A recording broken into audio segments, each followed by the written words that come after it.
ధర్మవర్ధిని సంస్థ వారు ఒక అద్భుతమైన పని చేశారు. సనాతన ధర్మానికి అంతటికీ కూడా జీవం గోవు. అటువంటి గోవుని దర్శించడం, ప్రదక్షిణం చేయడం, గ్రాసం పెట్టడం మనందరి కర్తవ్యం.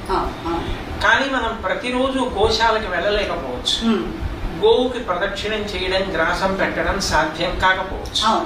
దాన్ని అధిగమించడానికి వాళ్ళు ఎంత తేలిక మార్గం చేశారంటే, ఇక్కడ ఒక ఆవుని దూడని చిత్రించి ప్రదక్షిణం చేయవలసిన సన్నివేశాన్ని తీసుకొచ్చి అప్పుడు చెప్పవలసినటువంటి శ్లోకాన్ని పెట్టారు.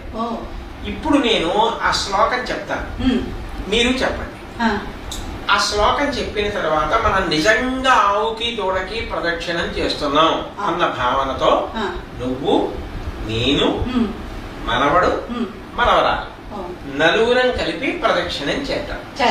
ఇప్పుడు నేను శ్లోకం చెప్తాను, మీరు చెప్పండి. ఆ శ్లోకం నేను సొంతంగా చెప్పడం కాదు, ఇక్కడే ఉంది. ఆ శ్లోకం చెప్పి ప్రదక్షిణం చేస్తాం. ఇప్పుడు నేను చెప్తాను, చెప్పండి.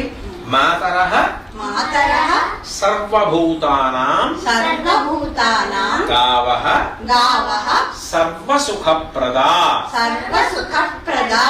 వృద్ధి ఆకాంక్షతా నిత్యం గావః కార్యాః ప్రదక్షిణాః.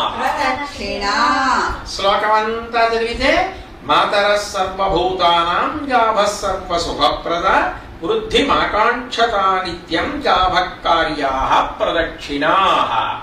ఇప్పుడు ఈ ఆవుని దూడని ఇక్కడ పెట్టుకుని అమ్మవారు భావన మాత్ర సంతుష్టాయి నమః భావన చేత అనుగ్రహిస్తుంది.